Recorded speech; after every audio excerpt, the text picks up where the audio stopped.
Okay. We don't usually do this, but this episode is centered around the life and work of Fritz Haber. His discoveries allowed for huge leaps in agricultural science. They earned him a Nobel Prize in chemistry, and it's now enabled mass agriculture that supports around half of the world's population. But he also played a significant role developing chemical warfare, and his work led to the development of the gas that caused millions of deaths during the Holocaust. In this episode, we talk about biological warfare, we talk about how lethal gases affect the body, and there's some talk about murder and suicide as well. If you prefer not to listen to this one, no hard feelings. If you're looking for something a little more upbeat, you might try any of our episodes on the old Universal Studios monsters. A particular favorite of mine is Frankenstein. And if we don't catch you this time, we'll see you next week. So his dad sent him back to university, said he didn't belong in the business world. It was probably very motivating for him. He just comes back with a PhD and his father's like, "You're no good." So how would you feel? You're literally the worst at business.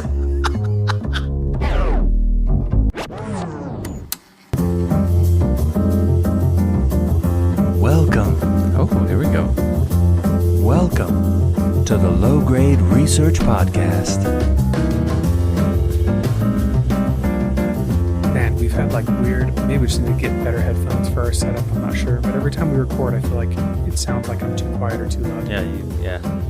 But it seems like it might just be a me problem, I don't know. You're the only one complaining. I usually am. What's new, dude? Got anything interesting you want to share? New. Started a new job this week, actually. How'd it go? So it's been fun. What are you doing? It's been a good experience so far. I started an electrical apprenticeship. Ooh. Yeah. So a little more hands-on, a little more involved. With anybody I'd know? No one you'd know. Oh, okay. Great. Knowing that if you don't want me to talk about it on the air. Just my brother. It's just your brother, yeah. Yeah. So yeah, doing an apprenticeship with your brother. Yeah. Yeah, and it's been going well. I've been enjoying it. Nice. Yeah. Good for you. Yeah, it feels good. That's exciting. Anything detrimental and damaging you want to say about your old employer? Nope, because I'm still currently employed there. Great. What's been the thing you enjoyed the most? I think I've just enjoyed feeling like I'm doing something all day. Yeah. And then at the end of the day, when we're done with our work for the day, it feels like I've done something. You know that feeling, like after you've put in hard work and effort, like on the drive home, it just feels like, yeah, we did some good stuff today. We've been up and around moving and you know who I think running stuff. Probably captured that sentiment the best of anybody I've heard is Dax Shepard. Okay. Because he was like really hard labor. I want to say it was road construction. I don't remember exactly what it was. Sure. He talked about it on like one of his that. shows, and he was like, yeah, we'd like bust it the entire day, and then when I got off work, I felt like I earned whatever it is came after work. Yeah, you know? yeah. Like you just like put in your time. No, it's true. Like I feel good going home, and it's rewarding to see my wife, and just whatever I do the rest of the day, it's for me. Whether it's relaxing or if it's other projects I'm working on, it's like it's for me, you know. Right. So yeah, I totally get that. Well, good for you, dude. Yeah, that's pretty exciting stuff. It's been good. Yeah. Feels good. It's a fun change. Good for you. You want to take a quick break? Yeah, sure. Just kidding. So all right, you idiot. We just started. Well, I was kind of wanting. It's my topic this week, right? And I genuinely had a hard time deciding what it is I wanted to talk about. So I've got like a huge list in my notes, right, of things I want to talk about. Sure. And then, yeah. So, but I didn't really. I mean, I went through them, and none of them were like calling out to me. And then I get that. Something that I had talked about when I was getting my bachelor's degree came back to mind. And I think that you and I probably have talked about this dude. We're going to talk about a guy, but I think you and I have talked about this dude a little bit before. So some of it might be covering it a little bit for you twice, but it's okay. I forget stuff easily. You do. It's horrific. Just ask my wife. Yeah. Ask anybody. Ask everybody. Ask you 5 minutes from now. I forgot. So I want to talk a little bit about a guy named Fritz Haber. Fritz Haber. Does that ring a bell? I mean, I've heard the name Fritz before. Sure. Mostly in movies. Yeah, nice. But no, I don't know who Fritz Haber is. Great. Well, wait, maybe. Nailed it. Maybe I know who you're talking about. What do you think? I'm going to let you explain it so I don't ruin it. Is this a controversial individual? He is. Okay. Very controversial. Yeah. And I'm glad I did the research on him too, because, well, so I learned about Fritz Haber in, I took a bunch of chemistry classes and organic chemistry classes in college. Yeah. And we learned about him in one of those. One of the professors told us about him because he both loved and hated him, is what his words were. Sure. Because he's a very controversial figure, as we'll soon find out. But when we were told about him in my class, my professor made it seem like he was a much more malevolent person than I think he really was. Because after I did more research about him, it's hard to talk about him without talking about him. So maybe we'll just get into it. Yeah. So just to give a super quick overview, he's a German Jewish scientist. Okay. Born in 1868. He died in 1934. In 1918, he won the Nobel Prize in Chemistry. Oh, wow. For his invention and contributions to the Haber-Bosch process, which we'll get into and dive into. We'll kind of simplify it actually because it's more complicated. But sure. Well, if you're going to win a Nobel Peace Prize for it, then in chemistry, I'm sure it's pretty complicated. It's not casual conversation. Yeah. It doesn't involve a beaker. He essentially, just to help clue you in right at the beginning, the Haber-Bosch process is a way to fix nitrogen and make nitrogen without finding it in natural sources. Oh, interesting. And so as of today, it's estimated that 1/3 of food produced in the world is directly resulted from using this process. It's still used today, this process. Wow. But it produces 1/3 of the world's food supply. And that food supports 1/2 of the global population. Oh, wow. So almost 4 billion people now. Yeah. So incredible. Fritz Haber is also known as the father of chemical warfare. Oh. Yeah. Well, when you're a chemist, you've got your thumb in every pie, as they say. Well, and his work led to the creation of Zyklon B, which was originally used as Zyklon A was used as a pesticide. Okay. Zyklon B was kind of used as a pesticide, but then it was primarily used and most infamously known as the gas in the gas chambers during the Holocaust. Oh, wow. Yeah. Wait, so Zyklon B is the gas itself? Or no, it's the Zyklon B. It's essentially, I mean, this is all super complicated chemistry. Sure, yeah. But to boil it down in really you guys are going to get the Wikipedia version of it. Yeah, you are. And as it happens, I mean, it is very interesting. I loved chemistry when I took those classes. Yeah.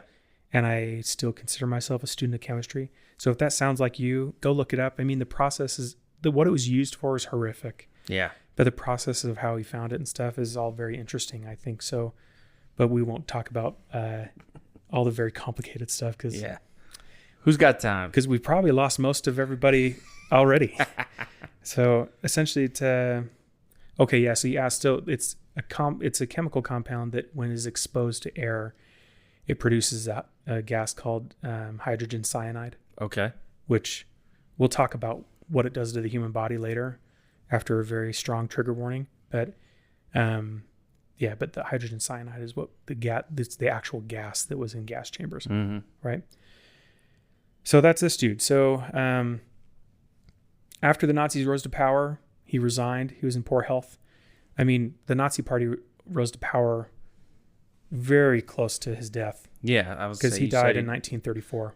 Yeah, and the height of World War II was like the early 40s. Yeah, I think the World War II ended in 42. I think 45. 45 maybe. So right toward the end of his death, we'll talk more about this too, but essentially right toward the end of his death, he was promoted, or he was given the position of director at what is now called the Weizmann Institute in Israel. It's a university. But he was on his way there, and he was in Switzerland, headed there, and he died of a heart failure. Oh, interesting. He was 65. So we're going to dive into, I think it's probably a little bit important to touch on. I tried not to do too much of the boring parts of his life, I guess, so to speak. Sure. But we are talking about Fritz, so I feel like it's important to kind of give an overview of what's going on with him. Yeah.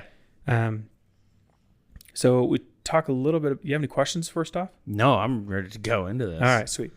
So in his early life, he was born into a pretty well-off Jewish family, right? His dad owned a chemical dyes company. Okay. he was a pretty good student. He passed his exams, and to kind of his father's dismay, he chose to study chemistry rather than just go straight into the business world. Oh, sure. Like his dad, his papa. And so with the approval of his father, he joined several universities. He did quite well. He studied under a bunch of random, pretty well-known chemists, and which, for the sake of this podcast, we're not going to detail. But again, you can go look it up if that's interesting to you. And then eventually he was conscripted, and then he served a year in an artillery regiment. So he does his year. After serving, he comes back and he studies chemistry and organic chemistry. And then he was assigned by his when you're doing like a PhD, you usually have a mentor. Yeah. So there's like a professor that's taking you on as their student. Right. And that's how you earn a PhD. So you work really closely with that professor, right? It's not like, if you go get a bachelor's degree, you have like however many, like 25 professors or whatever, and you just take random classes and then you're good to go. Right. But you can only get accepted into a PhD program if there's a professor who has an open spot to take you on as their student. Sure. Right. Yeah. So when he was getting his PhD, he was assigned to study piperonal for his thesis, which is a compound that's generally found in fragrances and perfumes and stuff. Okay. The article kind of makes it seem like this is kind of his first foray into stuff that maybe his first real interest in stuff that like gases and things like that. Right? Aerosols. Right. Because he's, like I said, he's known as the father of chemical warfare. So crazy. Which is such a cool term. It's like a cool title to when have, you think about it, it's a horrific thing to be known for. Yeah. But it is like just cool words put together, I guess. I wonder if it says that on his headstone. Man, wouldn't the Godfather of chemical warfare. Yeah. It's like a band name, you know? Dig me up at your peril. Yeah. It'd be that scene out of The Mummy when they crack open that totally jar of canoptic, or the box of canoptic jars. Yeah. Like that salt gas that eats everybody up. Mm-hmm. Man. Should we take a quick break and watch The Mummy? Yeah, we'll be back in 2.5 hours. And we're back. That was so great. Movie. A whole 2-hour movie. Brendan Fraser. He's so great. And others. Rachel. Okay, where were we? Perfumes. So he went back to work for his father at his company, and they really didn't work well together. So they agreed that they wouldn't work well together, and then they eventually agreed that his dad was like, "You clearly are inept at business, so go back to school. Do business now." Yeah. So his dad sent him back to university, said he didn't belong in the business world, and I wrote that twice for some reason. So it's very important. It's very It important. was probably very motivating for him. He just comes back with a PhD, and his father's like, "You're no good." So how would you feel? You're literally the worst at business. How could you have gone through that? Did you learn nothing at school? How could you do that much school and learn nothing? Yeah, it's no wonder they didn't work well together. Yeah, I mean, even the way the article wrote it, it was like he had to ask his dad's permission to do any kind of schooling at all or whatever. So it's sure. It kind of seemed like they were starting from a place of tension. Yeah. So, all right. So his early career, this is very short. We just want to buzz through it to kind of give you more context. So he held a few positions at various universities. During that time, he converted from Judaism to Lutheranism. And then he, even later in life, would define himself as, he was more proud of his German heritage than his Jewish heritage. Right? Okay, sure. He also made contributions to defining thermal decomposition of hydrocarbons. Go look it up if you're interested. And then he published a book that was very well received called The Outline of Technical Electrochemistry, which made some positive advancements in the field. Sure. A book that would go right over my head. Yeah, I mean, I've been trying to read that to my son for bedtime stories. Is he picking up on it? It's thick, man. It's a super dense book. It's also German, so he has no idea about thermochemistry. He has no idea what I'm talking about. It's just his dad struggling through German. Night after night. I hate this story. Night after night. And then furiously throwing him into his bed and storming out of the room because of his own incompetence. In 1906, he was promoted to a full professor of physical chemistry at the University of Karlsruhe. Sounds good to me. I don't know. It's in Germany, where he made contributions to dye and textile printing, electrochemistry, and thermodynamics. So that's our setup. So he did go back to learn more about his father's business, it sounds like. Yeah, and he studies dyes and dyeing textiles pretty much consistently throughout his entire career. Interesting. Had to prove Dad wrong. Yeah, I guess. But later on, we won't talk about this a ton. Had a chip on his shoulder. But like he tried to get his dad to move his whole business over to synthetic dyes, and his dad was super resistant. And then finally the whole industry went that way, and his dad was like, okay, fine. And then he tried to convince his dad. There was like a cholera outbreak. Oh, and there was, I can't remember the name of the substance now. I'd have to go look it up. But there was like some compound this calcium something that was really effective against cholera. So he convinced his dad to buy a ton of it in light of the cholera outbreak. And then it really wasn't super like it either ended too soon or something, or they just had this huge stock of stuff that became really unstable and they couldn't keep it. So then after that, his dad was like, yeah, you're worthless again. So peace out. What a bummer where like you gave your dad this great idea. He chooses not to take it, and it would have done him really well. Yeah. So then he's more inclined to be like, all right, maybe he knows something. And so he gave him this next one, and it totally flops. Psych. Yeah. Oh, my terrible son. Should we take a quick break? I could do a break. Then we can talk a little bit more about the Nobel Prize. Yes. All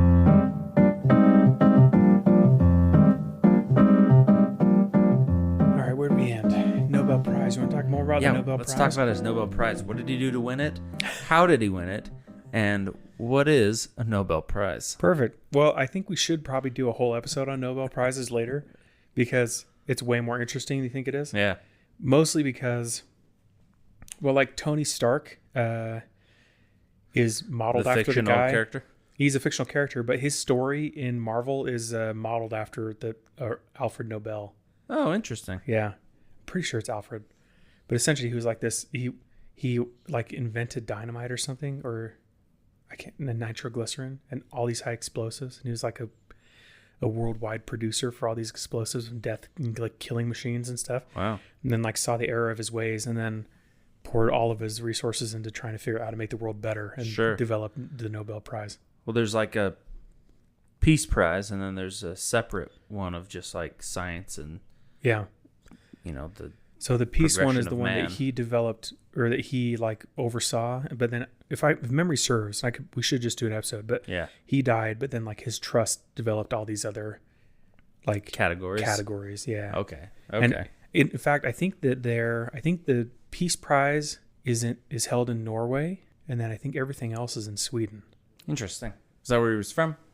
I don't know. Scandinavia? He might have been. He must have been. We should just do an episode instead of just guessing into the dark. Let's not dive too deep into this, I guess. With zero prep. And we're not even talking about him. We're talking about a much worse individual. So Fritz Haber. So he won the Nobel Peace Prize in 1918 for the Haber-Bosch process. So I teased it a little bit at the beginning. And I talked about, I have a really simplified explanation I'm going to go over. But it's essentially just a way to make nitrogen. Kind of like artificially make nitrogen, or like make it present for crops. Yes. All right. To make both. So nitrogen, as you know, it's a crucial key ingredient for plant life. It's necessary. It's like nitrogen, phosphorus. I feel like there's a third one, and then like oxygen and water and stuff. Usually in fertilizers, it's different mixtures of these chemical compounds in order to promote growth. But prior to this process, they found nitrogen in like natural sources. So like animal feces, natural deposits, whatever it may be, right? And so it didn't scale well enough with demand. Should we take a quick break? Nitrogen? Yeah. Do you need to fix your mic? No. Okay. Since it just fell off the table that we had fell bolted off the to. table. So essentially the process, to put it really simply, and this maybe is even too in-depth for what people want to listen to, but I try to just find a simple explanation. So he developed this process with Robert Le Rossignol to invent. The inventor of the Rossignol ski. Same guy. Yeah. Oh, I love him. In fact, he was made of them. I'm more familiar with his work. Yeah. promoting mass agriculture and skiing at the same time. Yeah. It's just one heck of a guy. It's my hero. In essence, it's a method used to make ammonia, Okay. which is a crucial ingredient for fertilizers, Right. right? So it combines two gases, nitrogen and hydrogen, which are just natural gases found in our Naturally atmosphere. occurring gases. We're breathing them in right now. But they don't normally react well together. So if they're mixed correctly under the right ratio, they're put under high enough pressure, which is about 200 atmospheres worth of pressure, and then a high temperature like 400, 500 degrees Celsius. Wow. Then they combine it with a catalyst like iron, and then it produces ammonia gas, which can then be cooled down and condensed into a liquid. Interesting. So they took this process. That's what he won the Nobel Prize for. Sure. Was So this is the process he developed. the invention of this process to create ammonia and then fertilizers, from and naturally nitrogen, stuff like that. occurring gases. Right. So they partnered with Carl Bosch at BASF, which is a huge German chemical producer. The Wikipedia page says it's the largest, or Google says it's the largest chemical company in the world. Wow. Even today. Even Wow. today. And they partnered with this company to scale this process, right? So it revolutionized straight up nitrogen production. Previously, it was limited to those natural deposits, like I talked about, but now it could be created with an abundance that was matched only by the abundance of nitrogen in our atmosphere, right? So I think I'm following it. effectively a limitless supply, right? Yeah. If you can just produce this chemical equation. What that means for agriculture is that this allowed a mass production of nitrogen-based fertilizers, which boosted agriculture yields and went on, like I said earlier, it supports now half of the world's population. Yeah. Well, if you're able to get nitrogen into a soil that's typically not good for growth, you can now plant foods in more harsh climates, more remote places and stuff. So the people that are there have access to different foods. For sure. And even in the stuff that was already supportive of that and was growing well, you can boost the yields out of those fields as well with better fertilizers. Yeah, because they'll grow better. Right. Yeah, very cool. As a total side note, look up, I don't know what to call it exactly, like a sea life death in the Gulf of Mexico near Texas, Louisiana. Okay. Because they'll have like their You say farming. sea life Yeah, death? they'll have like their farming season. They use so many fertilizers in their fields down there that the runoff from the rain and stuff will like push all the fertilizers into the ocean. And then it changes the chemical constituency of the ocean and kills a bunch of sea life. Whoa. Like every year. No way. Yeah. Anyway, Wild. maybe it'd be red tides. I don't remember. We'd have to look that up. Huh. I don't want to shoot too much from the hip this episode. We've done that a lot Sure. because we do that every day. We're just creating curious minds. We are shooting from the hip. Yeah. That's how Wikipedia was invented. It was. The guy got shot It was in the a hip guess. from the hip. And as he fell to the ground, he thought, oh man, I should write about Everyone should know about this this. From an unverified source. from my personal experience. Okay, so like I said, Okay, he very was... cool. So, yeah, did a lot for agriculture. Yes, sir. And Probably a lot the is like most. an understatement. Yeah. I don't know that anybody else has done more in terms of like pound for pound production of agriculture than Fritz Haber. So, World War One. All right, we're jumping ahead. Well, kind of. World War One started, I think, in, gosh, I should have written it down. I think 1912. So in the midst of all this. Yeah, so we're kind of like jumping behind a little bit earlier than his award of the Nobel Prize, right? Which, what I'm about to talk about makes me wonder how he was even awarded the Nobel Prize in chemistry, given what we're about to talk about. But I don't really, I mean, who knows? Twitter had just barely started. So Twitter was just a couple years from release. yeah, so I'm not sure. Maybe it just hadn't gotten around yet, I guess. It was easier to hide all the bad things you've ever done. Yeah, people were still texting in to vote for American Idol winners. They were, yeah. What a horrific. A terrible time to be alive. Yeah, a horrible thing. dark to have days to of endure. America. Yeah. All right. So World War I happens, and Haber is pumped. Right. Okay. He even signed something called the Manifesto of the 93, which is 93 prominent German academics in support of the war. Supporting the war. Oh. Yeah, World War I. Yeah. Yikes. Which didn't go over well for academics. Sure. Literally everywhere else. But for them, they were pumped. He joins in, he's promoted to captain, and then he's made the head of the chemistry section of the Ministry of War, right? Wow.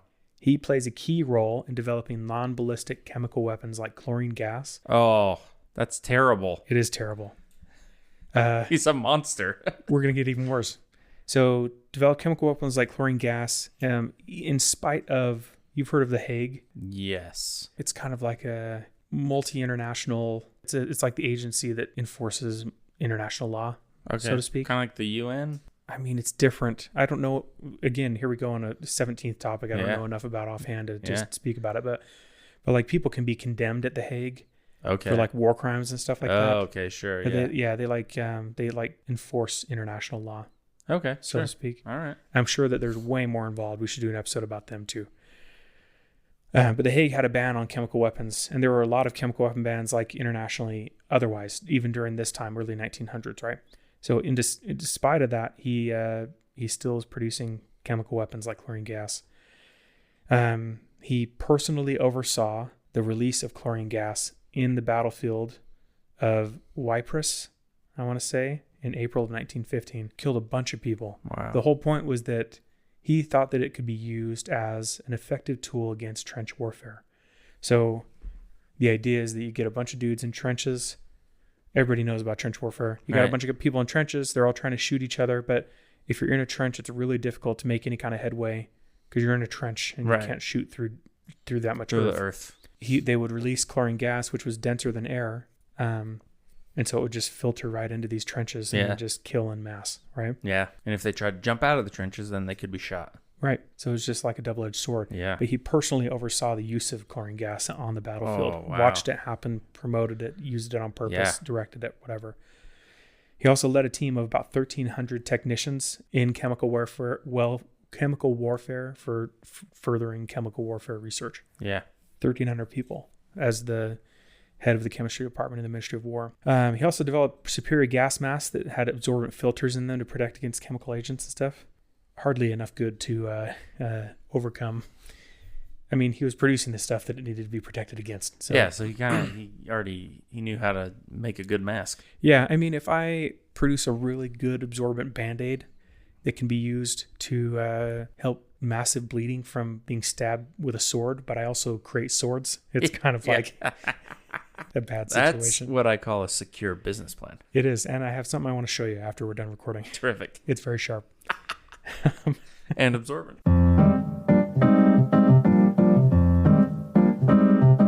So he, even further than the controversy that we've already talked about, he also had more controversy throughout. So he believed that a scientist's allegiance shifts to their country during war, which is really not a commonly held belief among scientists. Interesting. It's not something I've ever really thought about. Well, the idea, I mean, Oppenheimer was a movie that was released this year, right? So they talk about in Oppenheimer that it was so controversial for him to be a part of it because he was using science to take human life, right? And even in real life, there was a rift between Einstein and Oppenheimer because he was developing a bomb using science. And so it's really frowned upon in the scientific community to use it to take human life, right? Or to damage human life. But Fritz said, he's quoted saying, "During peacetime, a scientist belongs to the world, but during wartime, he belongs to his country." Interesting. He justified chemical warfare, saying it was no more inhumane than other weapons. It's a hot take. It's a really hot take because it can kill way more people way faster. Yeah. And then he also developed the Haber's rule, which shows you the recipe for how much gas concentration to use and for how long in order to kill. Yeah. Right. So he clearly faced criticism. He did a lot of research into this. Tons. Yes, tons. He wasn't like, I'll bet this will work, run with it. He's like, no, this is how. No, I don't think you get a title like the father of chemical warfare without knowing exactly how to kill somebody with chemicals. For just suggesting some things. Right. Just casually being into it. And then, like I said, well, I didn't say this, but he faced criticism from contemporaries like Albert Einstein. Albert Einstein was very against his work. Okay. So between the world wars, he continued to work on Germany's chemical weapon program in the face of even more international restrictions. He also aided Spain and Russia in developing chemical gases for them. And then, most importantly, he developed a compound called Zyklon A, which was a cyanide gas used as an insecticide and a fumigant for grain storage. As the years went on, after World War I, he started becoming pretty alarmed at the rise of anti-Semitism and National Socialism. especially for laws that were targeting Jewish scientists and expelling them or putting them into camps and things like that. Yeah. He was accused by the media of being a, quote, Jewish profiteer, unquote, despite his Christian conversion and his wartime service. And he's pretty appalled at being called that, frankly. He was holding an academic post at the time. He was ordered to resign his academic position because of all this controversy, but then later on was reinstated in 1933 to his position after he claimed that he was disillusioned by Germany's political gambit, so to speak, right? About this time, he also urged his family to leave Germany. Some of them became British citizens, and then some of them lived further after the war. Someone just kept living? What do you... Well, no, we'll talk a little bit more. The whole thing is really rather tragic. Sure. But that's kind of what he did between wars. So he married 2 women in his life. His first wife was named Clara. She was the first woman to earn a PhD in chemistry from the University of Breslau in Germany.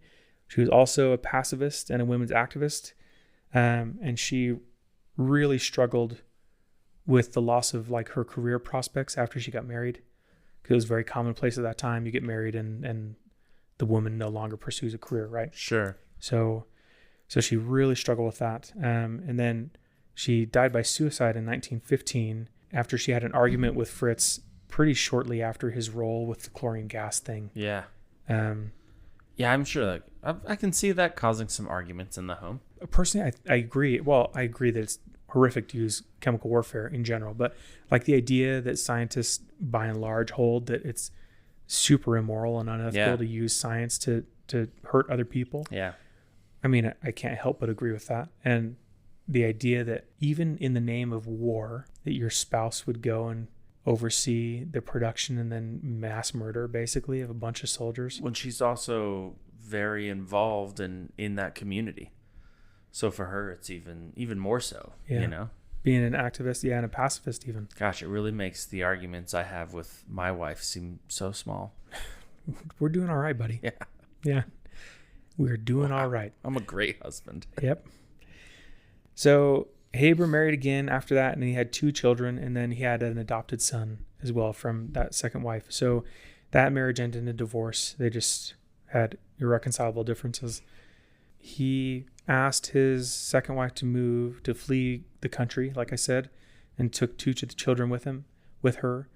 One of those children died by suicide, and then his stepson that he had with him died by suicide. Oh my goodness. And then the other child in Britain ended up becoming a pretty prominent British economist. Wow. And he wrote for The Poisonous Cloud, which was a history of chemical warfare. So he wrote for it? Was it like a it seemed newspaper like a or journal. magazine? Journal? Yeah. Very cool. Wow. So, and then just to add a little more to the tragedy, several of Haber's extended family, because they were Jewish, several people died in concentration camps. Yeah. He himself fled Germany in 1933 because of those anti-Semitic laws that were being passed. He briefly worked in England. He was pretty disliked by other scientists over his role in gas warfare. Yeah. Surprise. I'm sure a lot of his interventions killed a lot of their family. Yeah, I'm going to go be a doctor, but I've also killed a lot of people's swords. Yeah. So, like I said, people are going to be upset. What did you do back home? You're not going to like it. I killed a bunch of people with swords. So he finally, like I said earlier, he accepted a position at this university, and then he died en route, right? Mm-hmm. And then he was buried alongside his first wife's grave at his request, which I wrote in there because I felt like that was a little bit controversial even, because his wife died by suicide after arguing with him and really disagreeing with what he chose to do. Sure. And then he never got to reconcile it. Well, and then he chose to be buried next to her. I wonder if she would have liked that. Probably not. I mean, who knows? I guess it doesn't matter. Okay, so that's kind of Fritz. So I want to just touch base really quick on what I started talking about at the beginning. And then we're going to talk about Zyklon B. So I mentioned that I learned about Fritz in a chemistry class. Might have even been an organic chemistry class. It really doesn't matter. But the professor was, like he said, he really loved him and hated him. And the way my professor put it was he loved him because of his contributions to agriculture. And he even cited, half of the world's population owe their lives to Fritz. But then he hated him because he said Fritz created Zyklon B, which was the gas used to kill Jews in gas chambers. So, which was not necessarily true after doing more research. Okay. And when I first heard this, it was like so powerful, like such a crazy dichotomy of like he enabled so many people to live while he enabled so many people to be killed, right? And like it's almost like an irreconcilable, incomprehensible thing to think about. You know what I mean? Sure. Which after doing more research about him, it wasn't necessarily totally true, because Fritz created Zyklon A, which was a cyanide gas pesticide, but Zyklon B is what was used in gas chambers. But it was only because of Fritz's work on Zyklon A that Zyklon B could have been produced. Okay. So he didn't produce it himself, but he enabled it to be produced. His methods of creating it were then used to create Zyklon B. The research that he had done and the work that he had done on Zyklon A was what enabled the path for Zyklon B. Interesting. Okay. And after reading more about him, I think he probably would be, I mean, he disavowed Germany for anti-Semitism and then fled Germany for anti-Semitism. Yeah. So clearly he would be appalled that it sounds like although he abandoned Judaism, he still held tightly to his roots. For sure. Yeah. And I think, I mean, I don't know when they started using gas in gas chambers in that way, but I mean, it probably would have been better for Fritz that he had died before they started doing that to live long enough to see I would the agree. horrors that his work had led to. He may have changed his mind on chemical warfare. I'm sure he would have.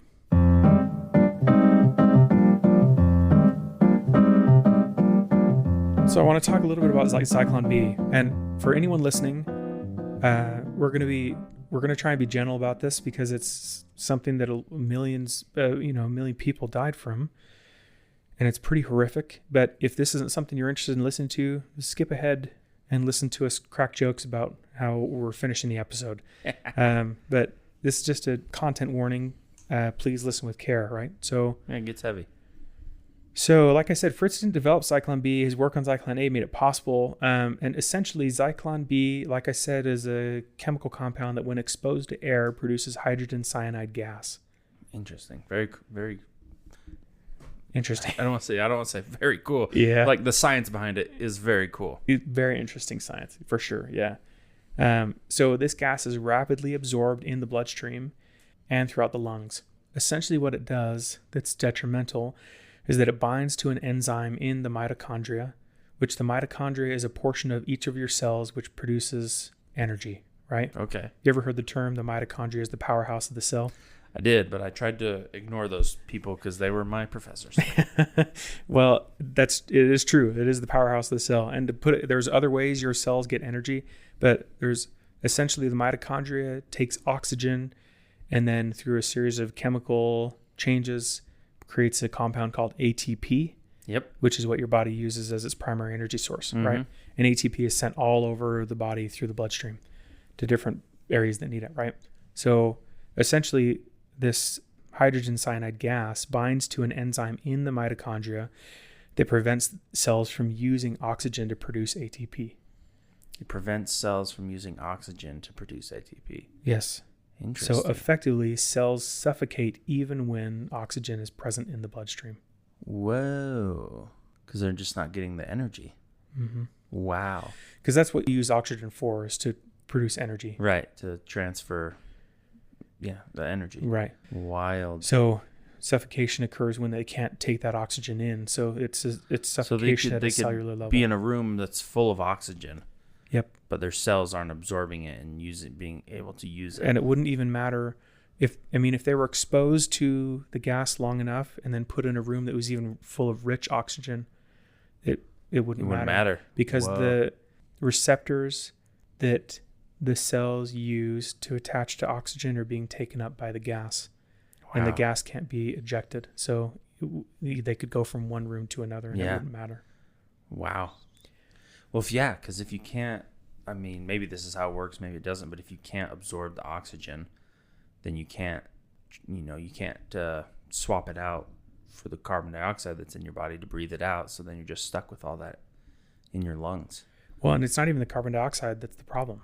Right. I guess I'm saying like there's no transfer of those elements. They just straight up can't even take it in. Yeah. So it could be present. You could have oxygen present in your lungs and oxygen present in your blood, and your cells wouldn't be able to take it and use it the way they need it to. Wild. Yeah. Wow. So fascinating. In Horrific, but fascinating. That's what I thought too, yeah. So in terms of like what it does to the human body, your initial symptoms are difficulty breathing, then you get dizziness and confusion, nausea, vomiting, increased heart rate, and seizures. And then it kind of advances, and then you get cyanosis, which is kind of bluish skin due to the lack of oxygen, loss of consciousness, cardiac arrest, and death, right? But they specify clearly that death is from asphyxiation at the cellular level. Oh, wow. So Interesting. Yeah, I mean, pretty devastating. So it said that a 150-pound person being exposed to the lethal concentration of this gas would perish in about 2 minutes.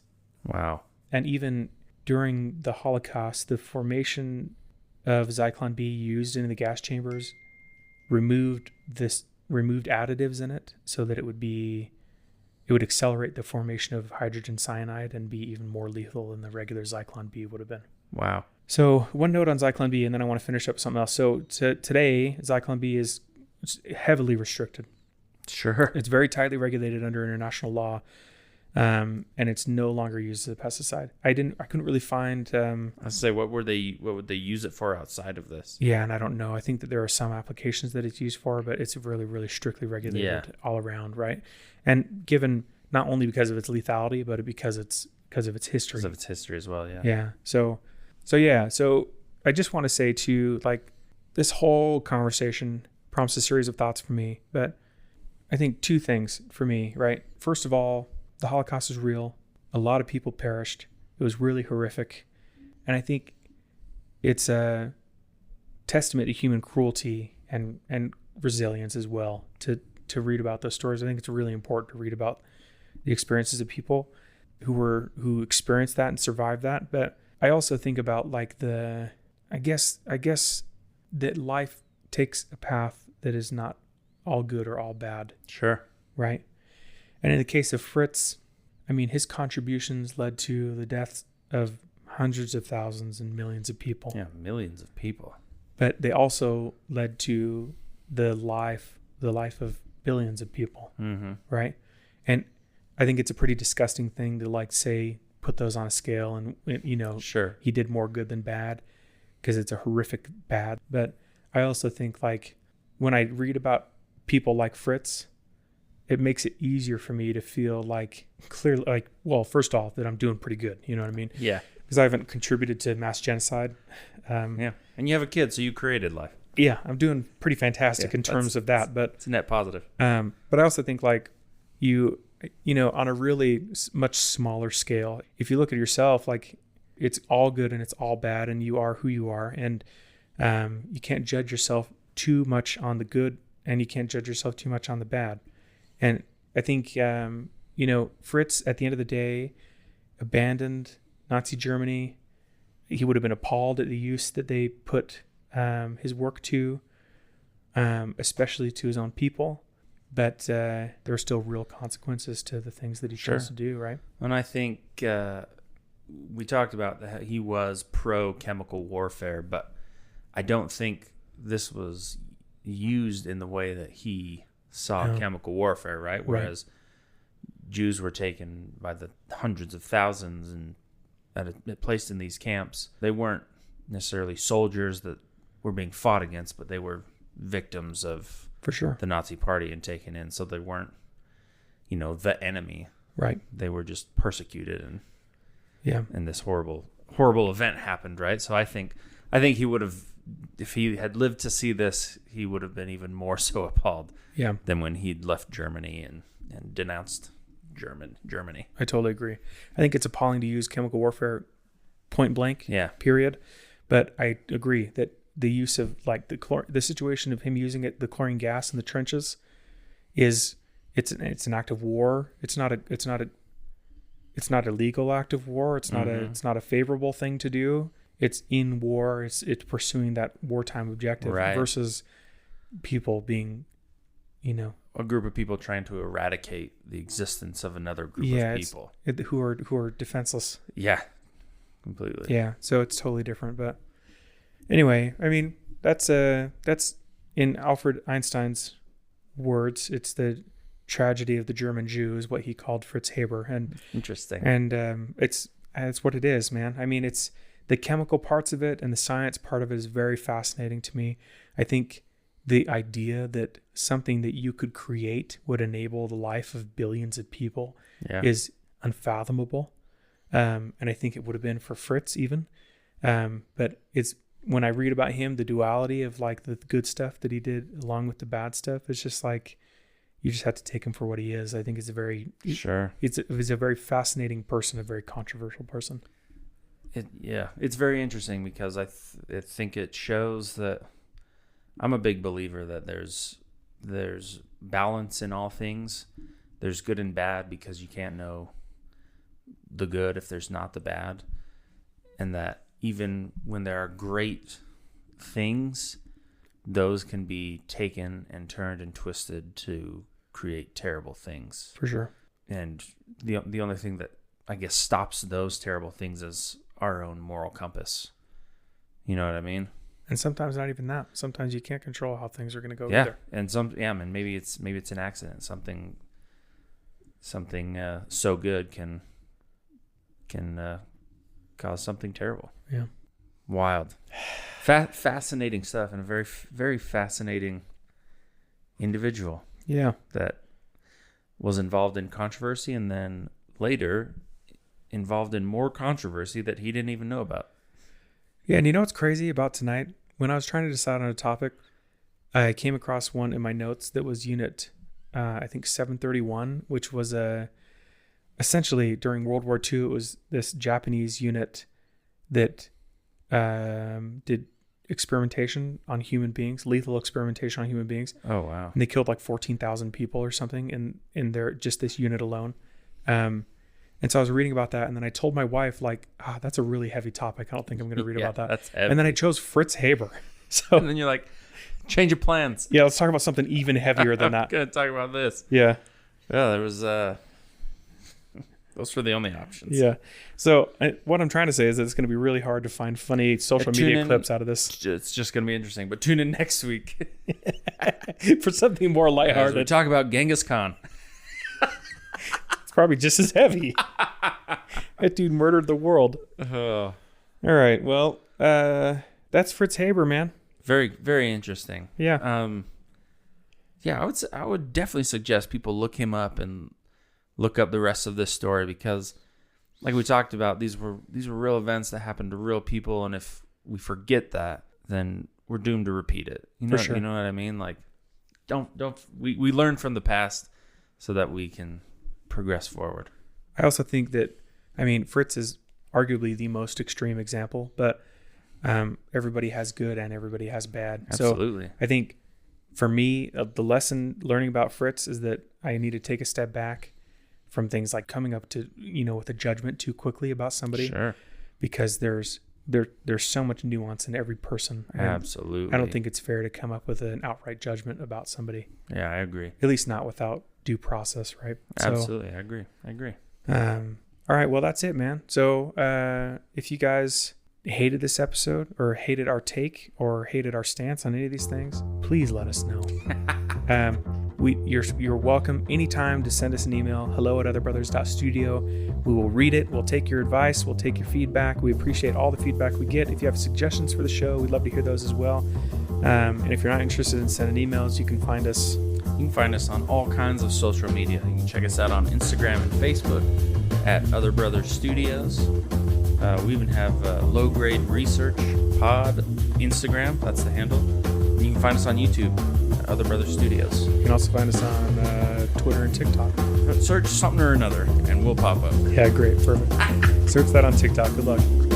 We're out. All right. See ya.